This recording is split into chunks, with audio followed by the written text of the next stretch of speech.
What is good, everyone? OJ here. Welcome back to another video. Today we've got some interesting topics for you guys. Before we get into that, please make sure you hit that like button, subscribe if you're someone new, click that notification bell to get my videos first. And let's go ahead and jump right into this because we have some fairly big news with the Nintendo Switch production and why it's going to be down 20%. But I also have a follow-up on this talking about everybody's favorite thing that was happening early in the year, and that's the Nintendo Switch Pro. And I think that there is definitely a connection between what Nintendo saw a couple years ago, also what Microsoft and Sony saw in production of their new systems, and what could be happening, which all ties into the Nintendo Switch OLED at this point. It's multifaceted, it's multi-layered, there is a lot of logistics to this. So let's go ahead and jump into the article first. Shout out to IGN for rounding up the information here. So Nintendo's production will fall 20% below its original projection this fiscal year. The total number of units produced for the console will now only be 24 million through March. Only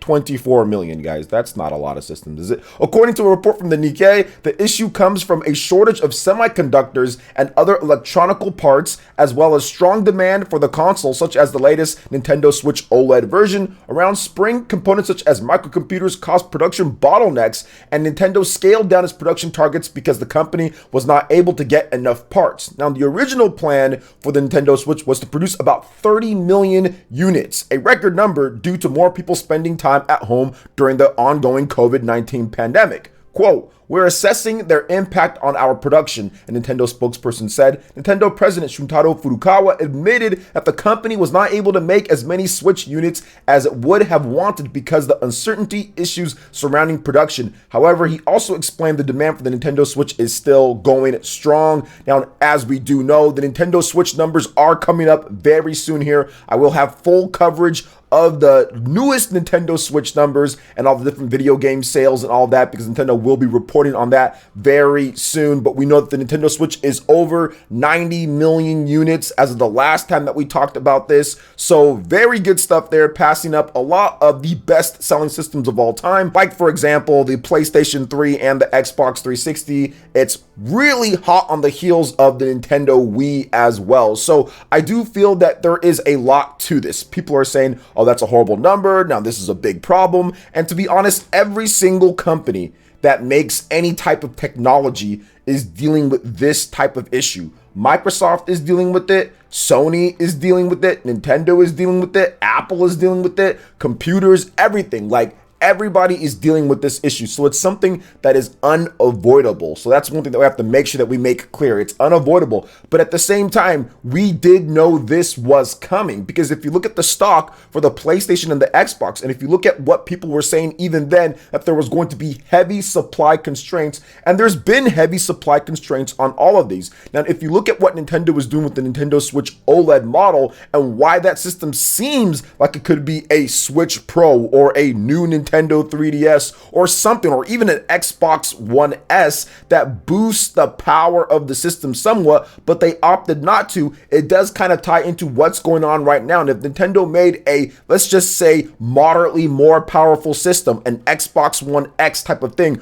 would they be able to supply not only the regular Nintendo Switch version 2, Nintendo Switch Lite, and also the Nintendo Switch more powerful Switch Pro? Would they be able to even have enough stock to meet the demand? It would have been absolutely bonkers and crazy, just like the PlayStation 5 and the Xbox Series X and S are at this point. By the way, those are being produced in a less of a manner in terms of amount than the Nintendo Switch. It would be really hard for Nintendo to keep up with that, and I'm not sure if the launch would be as successful as they would have wanted, nor would they have been able to create all of the different configurations that they wanted to create. So to me, it makes sense, at least in my opinion, that this is one of the big reasons why Nintendo probably stated that, hey, you know what, we can produce OLED screens to get a nicer quality. We can create a better build quality of the system itself, and we can kind of bump up a few other things in terms of what we would have done, but necessarily having a different chip in there would have been too much on our manufacturing plants, would have been too much on what's going on with the semiconductor shortage that is is currently plaguing everybody at this point. So I feel that they're directly related in terms of the planning. And I also feel that Nintendo probably pulled the rug from out under the feet of the Nintendo Switch Pro, probably late into it as they saw what was going on and opted to say, you know what, we're better off just rolling with the regular Nintendo Switch. And then once we actually have something to where we can create a better system or even wait a bit more and we can probably price it a little bit better value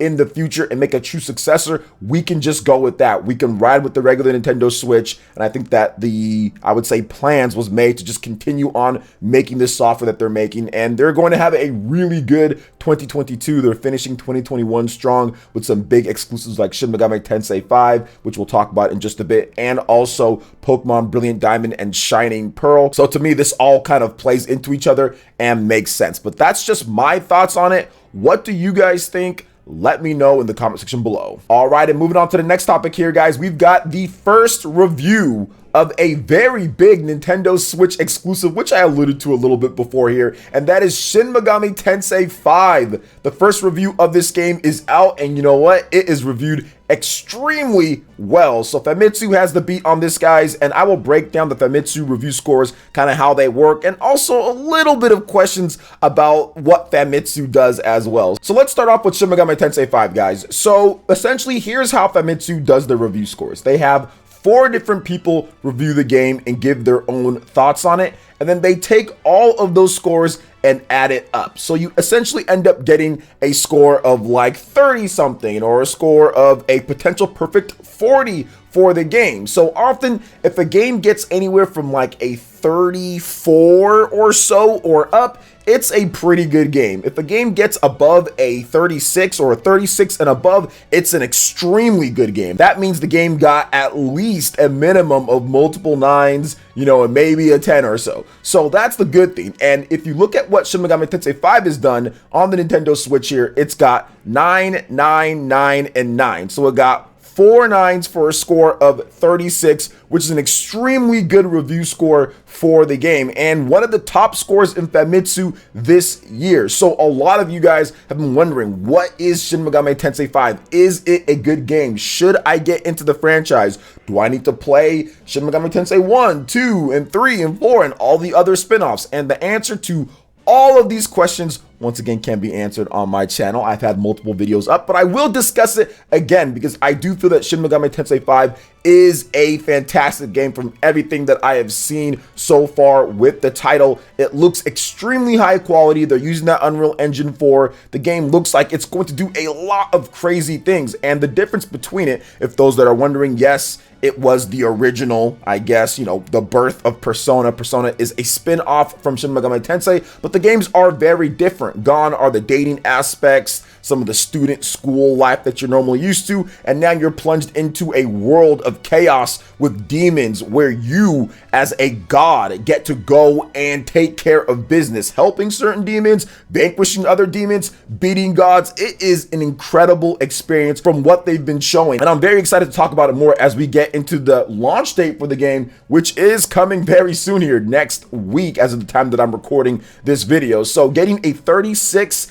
out of 40 is a great score, and Shin Megami Tensei 5, to be honest, is probably going to be the best start in terms of Shin Megami Tensei games with sales. We've heard about how it's kind of doing on the Famitsu most wanted charts. We know that in the COGM charts, when it comes to pre-orders, it's doing pretty high as well. The previous mainline numbered Shin Megami Tensei game, not Shin Megami Tensei 4 Final or Apocalypse, but the mainline one, did 188,000 units on its first week of sales in Japan on the Nintendo 3DS back in 2013. The Mega 10 franchise is extremely more popular now at this point than it was back in 2013. So I would expect right around those numbers for the physical release, and of course with the digital sales in the Famitsu sales, it should be above what they did then, because the Nintendo Switch has a bigger install base than the Nintendo 3DS did back in 2013 with the original release of Shin Megami Tensei 4. So I'm very excited to see how this game does, and I think that these great reviews starting out here is definitely going to help. Also worth noting that Shin Megami Tensei 3 Nocturne HD Remaster did over 100,000 units in Japan in its first week as well, and that was a remaster of the PlayStation 2 game, which launched with a few issues that Japanese gamers did note when it did launch last year. So I do feel that this game is going to go above and beyond what the Shin Megami Tensei franchise has done before. I think that the Nintendo Switch is the system to push it to that new limits, because you get the best of both of what SMT fans want. Great crafted story with good music from what I've heard so far, and great Mega 10 gameplay. And now we have the beautiful graphics of the Unreal Engine and HD with the Nintendo Switch, where you can play anywhere that you want, which is very important for a Mega 10 game, in my opinion, with the Demon Fusion and everything. Being able to play on the TV and also being able to play on the go is a benefit for this style of game. A turn-based RPG to me is always a good candidate to be on the Nintendo Switch because of that portability, because of that play style. It just fits it more in terms of pick up and play. So I think that it makes sense, and I feel that this game is going to do extremely well, and the reviews here is a good sign that it's starting out hot here when it comes to Nintendo Switch and this game. So what do you guys think about what we discussed here from the Nintendo Switch production? Why there maybe was a Nintendo Switch Pro with that? Also, Shin Megami Tensei 5 and the first review score for the game. Let me know in the comment section below. All right, guys, that wraps it up for this video here. Thank you so much for watching. I do appreciate it. Please make sure you hit that like button, subscribe if you're someone new, click that notification bell, and we will see you for the next video. Peace.